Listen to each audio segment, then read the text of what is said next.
Alright, so Marks, everything's changing again, and so I wanted to take a couple of minutes to update you on what we're going to do this Christmas, but more important than the what we're going to do, the why we're going to do it like this, because a compelling why drives everything else. You might remember, if you've been tracking with us for a little while, that we spent a few months diving into wisdom, this ancient Hebrew word, chokmah, this desire to play life in a wide open, expansive place where integrity and fruitfulness direct our decisions rather than always rules and laws. Because when you live under rules and laws, you're always trying to get an escape route, some kind of loophole, some way of bending the rules to your advantage. But when you live by wisdom, you ask different questions. What do I mean by that? Well, I mean this. If you live by rules, you might ask this question: what does the law allow us to do? Now, the law's changed again, and so this Christmas, legally, we are allowed to hold a carol service, depending on what tier Milton Keynes finds itself in. We could hold a carol service, we could all get together in a venue, and we could mingle with either 6 people or a family bubble or nobody because we're in tier 3 or whatever. But we could hold some kind of carol service with masks, without catering, with some kind of singing, but it wouldn't quite be the same. But it would be great to be together for a carol service that enable us to feel warm and fuzzy, because it's what we like doing at Christmas. But I wonder if wisdom asks a different question. What if, instead of asking what does the law allow us to do, what if wisdom leads us to ask, what does love ask us to do? And we have a great example of love in the person of Jesus. And if that takes too long to read all about him, then there's a list in the Bible. And love is always patient and kind and good and trustworthy, and it always protects. And I wonder if there might be a heavy price to pay for us choosing to gather together because it made us feel good for our warm carol service, but at the same time put people, me, you and others, at a difficult position, making a difficult choice as to whether they come to the carol service and potentially compromise family members, whether they come to the carol service and avoid people, whether they want to mix bubbles or not, and it wouldn't feel comfortable for many people. And because the virus doesn't have a calendar, there's a good chance it could just become a super spreader event, which is nobody's idea of blessing and love and kindness. What if we, as people who follow the Master, who is all about sacrifice, decided as a very small little village to say, we will sacrifice what we would prefer this Christmas. Of course we would prefer to be together and to sing some carols and to crank up the crepe machines and to fire up the mulled wine warmers and all of that. Of course we'd love that, but there might be a high price for that.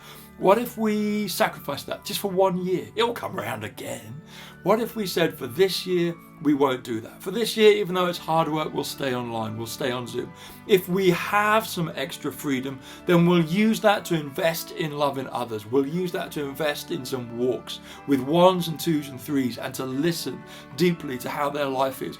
If we've got some spare time and we've got some spare freedom, why don't we invite some people around to our patio and sit 6 meters apart and shout to each other over a glass of mulled wine about how 2020 has been and bless each other going into 2021? What if we decided that we would still meet on Zoom and we would still have our Christmas cracker awards and our fun and our carols, and we would sing in our living rooms even though that's weird, and we would celebrate the joy of Christmas, understanding that there was a baby one time born in a manger, and that somehow, mysteriously, wondrously, the presence and spirit and awe of that baby is present with you right now and with me in our separate homes and not confined to or by a building or walls. What if we chose to protect and love others by making a sacrificial choice this Christmas? I think that's the better question. And so, gang, we're not going to gather physically this Christmas for a carols. Is that sad? Yes, it is. Of course it's sad. It's my favourite event of the year. I love the music, I love the lights, I love the food, I love the feelings that I get from it, I love the joy of being together for that moment. I will miss it profoundly, we all will. But I also know that we'll dive into prioritizing the village and making something different also be good. Just because it's different doesn't mean it's going to be bad. It will still be good, and hopefully there'll be plenty of moments throughout the season to still feel joy, to still feel sadness, to still feel hope, to still feel just laughter at silly party games, to still feel together as part of the village. Gang, keep an eye on the calendar. We're adding stuff, changing stuff, and trying to move with whatever is flexible and whatever is good for people. There will be plenty of opportunities to gather together this Christmas. It will be when we all gather online. But I gotta tell you, we've put some stuff in the can already, we've filmed some things already, and it's good. And I promise you, it will be different, but it will be good for your soul. That's where we are. Led by what I think is wisdom. Led by what I hope is love. Led by what I think is a desire on the part of all of us to share faith and hope and love and the lavish custard and cream blessing of the goodness of Jesus far and wide with as many people as we can. Those are the things we want to share, not the virus. And so this Christmas will be different. As you navigate the next few days and weeks, as you go through the Advent season, as you experience all the discussions and decisions in family bubbles and who you see and who you choose not to keep other people safe, as you navigate all of that, which are complex and difficult and painful sometimes decisions, may you know in the process deep wisdom that surprises you.